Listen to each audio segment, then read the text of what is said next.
Sorry about that, ladies and gentlemen. Turns out we're not quite ready to start yet. We are going to be starting in just a moment, though. So we get our players ready, set, and ready to go. But again, I just want to point out, if you guys are just joining us, this is the Arena of Legends tournament. And it's going to be basically just 12 players, picked 4 of each race.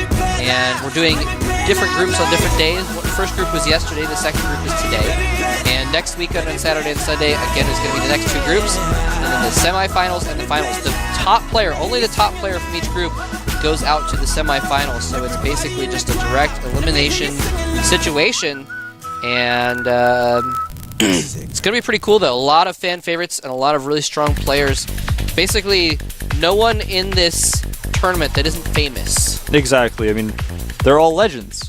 It's the Arena of Legends. Oh yeah! Oh yeah! We only chose legends to come in here. Now, I guess our least legendary player is Naniwa, but I think he's a legend.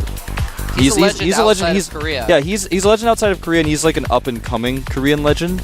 He's training a lot. He's training really hard. You know, I watched him play yesterday in the DreamHack. I won't spoil the results of that for anyone, but you know, you can see his improvements that he's making, and you know, he's gone link. Just take a look at our schedule here. Just want to show you guys this really quick. TricKsteR actually just disappeared. We're trying to find him. He actually vanished because he's a TricKsteR. But yeah, you guys can take a look at our schedule. You guys know all this stuff.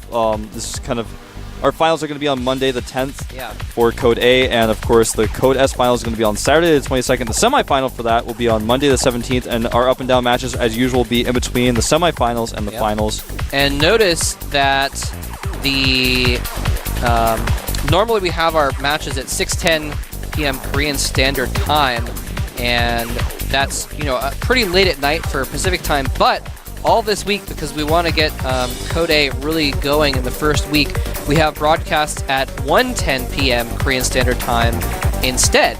So what that means is that you can actually watch live GSL at 9 p.m.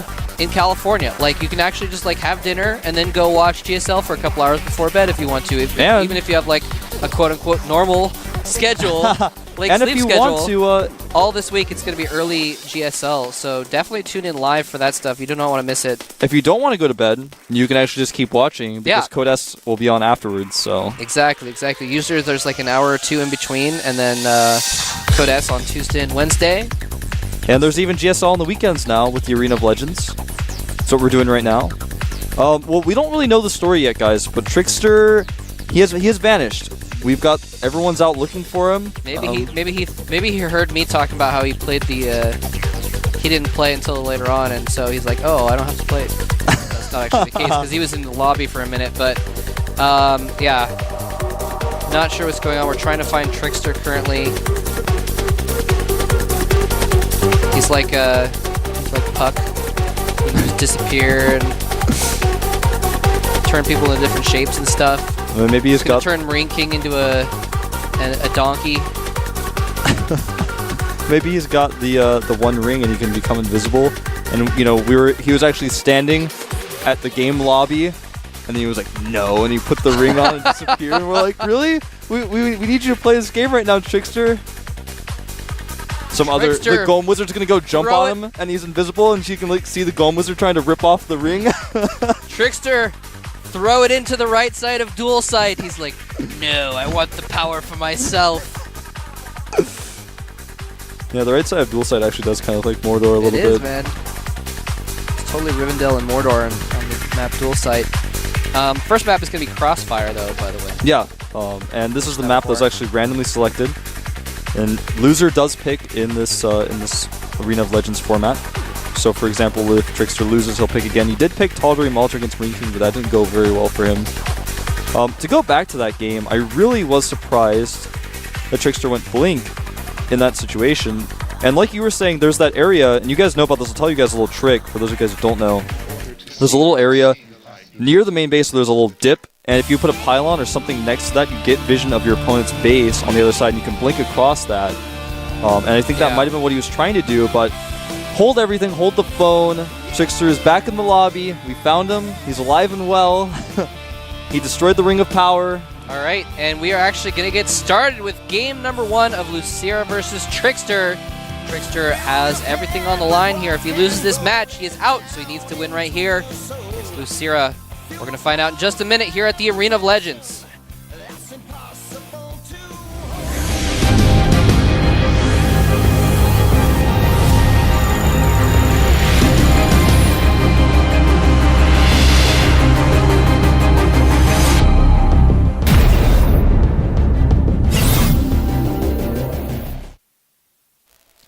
All right, up here at the top right-hand corner of the map, Crossfire is none other than our Protoss player. Everything is on the line for him here in this match. It is none other than Startail TricKsteR. And down here at the bottom left-hand corner, the man who barely defeated TricKsteR 3-2 in Codas 2 seasons ago. One of the best Zergs in the world. Incredible miracles, LosirA. Yeah, he made it all the way to the finals just 2 seasons ago. Lost to his teammate and master, Nesty 4-0. Yep. And Nesty, you know, he looked pretty invincible, but we saw him have some faults just yesterday. And today, let's see what happens with LosirA. I think LosirA is actually even more steps and bounds above TricKsteR and Marine King than Nesty was against his opponents yesterday. I mean, I can't stress it enough. I think he's way, way the favorite. But like you said, you know, he has lost some games to these guys in the past, so it's entirely possible that they topple him here. Here's the thing, though. LosirA is actually 72%. He's actually won 72% of his game's career versus Protoss. Like, this is actually his best matchup. So the fact that TricKsteR could take games off him in the first place was actually pretty superb, but it's going to take everything TricKsteR has to win here. But again, I think he has it in him. He just needs to play a little bit better than they did against Marine King. Well, we're looking like we're going to have a speedling expand here from LosirA.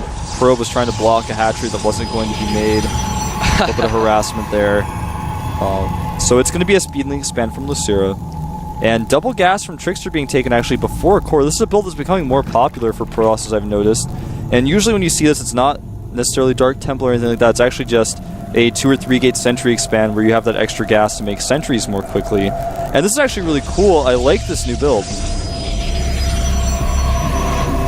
Yeah, it's very interesting. We're going to see how it plays out here. And yeah, we're going to see a speedling expand. And so LosirA, he got that expansion down as well. It's very important to get that extra hatchery up pretty early. It's kind of tempting. It depends on what you want to do, actually. I mean, with this build, you can also not get the hatchery, and then when your spawning pool pops, you have enough for a queen and some Zerglings, and you can start metabolic boost pretty quickly as well if you want to skip the Zerglings, that kind of thing. So LosirA not being as aggressive with this, almost doing it kind of defensively in a way, but now switching over and getting his economy going. Is that a block on the side of that core? Yeah, I'm not 100% sure. I was looking at that. I think he needs a second zealot there. I think it might be a wall. We're going to find out pretty soon when these Zerglings arrive and tries to run in there. Interestingly, LosirA mined some extra gas and then left just one. Oh, Zergling doesn't quite get in there. Oh, never mind. Zergling didn't make it. Sentry came out and saved the day. Zealot moved off point and moved out of the way, and Zergling just kind of ran around the side. But well, there's a full wall off. We did learn that. Okay, good stuff. It's always the hexes are taken up in strange ways. The graphics are just too good. The graphics, exactly. So even though that little cliff doesn't look like it does, it technically occupies that space. So anyway, Roach Warren going up for LosirA. He put his drones back in the gas. We're going to see a pretty quick Nexus. Do you think we're going to see him just get like 6 roaches and follow with speedlings? Yeah, we could see a roach speeding all in. It's entirely possible. He's droning up pretty heavily right now. He might go up to about 30 drones and just keep throwing roaches at LosirA until LosirA breaks. I mean, excuse me, at TricKsteR until TricKsteR breaks. And TricKsteR actually following up with a Stargate. Starting to become clear why he took those gases a little bit faster than usual. This looks, I mean, we'll see what he does. It could just be, well, we'll see what happens with the Roach Warrior. But actually, a couple Overlords are going to pop out as well. I think he's going to make a bunch of roaches here in a second. We're going to find out, Saving larva. There the roaches go. Yeah, 4 roaches in production. Probably a couple more to follow.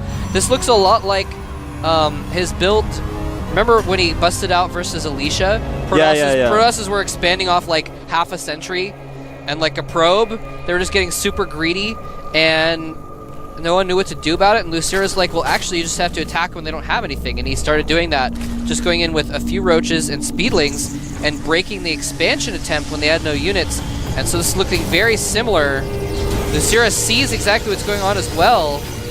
He doesn't know about the Stargate, though, and that True. Void Ray is going to make this fairly easy to hold as long as he controls his units properly. In fact, he can buy so much time with these sentries, and looks like TricKsteR is going to have a full wall up here with his sentries. The 2 gates he's added here, so he's going to be up to 3 gates pretty soon. More speedlings being made here to rally behind this. He's got an evolution chamber on the way, and this is going to be hard to hold, but I think with good Void Ray control, he should be able to hold this. The Void Ray's been shown now. Here come the roaches. Yeah, it's going to take a while for those Void Rays to really kill everything, so he might be able to do some damage anyway. Here comes LosirA moving in there. He does have the speedlings coming in from behind. Perfect timing on that. He's force fielding to try and block things off while he's trying to kill off these roaches with the Void Ray. It's going to take a while, though. Speedlings dancing around. I think LosirA is going to be forced back eventually just because he's got a lot of force fields still in the bank. But no, the Zerglings get in and they're able to surround the sentries. Oh, he kills 1 sentry, 2 sentries. He forces the sentries up against the roaches. He has no sentries left. It's just going to be up to this Void Ray to slowly kill things. Yeah, he hesitated a lot on those force fields. Eventually the pylon just broke. Then he missed the force field and everything got in. And GG. That was actually one of the quickest, silliest games I've ever watched in my entire career of StarCraft 2. Wow. He waited a long time on those force fields, and he had so much extra force field energy as those sentries died. And as the speedlings were surrounded him, he didn't even use it. It's like he just dropped his keyboard or something and was like, I don't know what to do. I don't know what happened there, man. He had I think at least 6 force fields ready to cast. And he produced a Phoenix instead of a second Void Ray, so that's why there wasn't a second Void Ray to help out. And so that really hurt him a little bit. If he had the second Void Ray and he had force fielded, I think if he targeted on the roaches would have eventually fallen. He needed perhaps cannons. Yeah. You needed a forge instead of one of those gateways. Yeah. Yeah, that was interesting. But yeah, he just failed those force fields. I mean, that's basically what it comes down to, is he needed to force field long enough to hold off so the Void Rays could kill all the roaches. And the Void Rays were about a third to halfway through the roaches. They killed off a few roaches already. So anyway, the next map is going to be Daybreak. We're going to find out here on Daybreak if TricKsteR can come back and beat LosirA, if LosirA can take a 2-0 here at the Arena of Legends. Nothing can stop us now.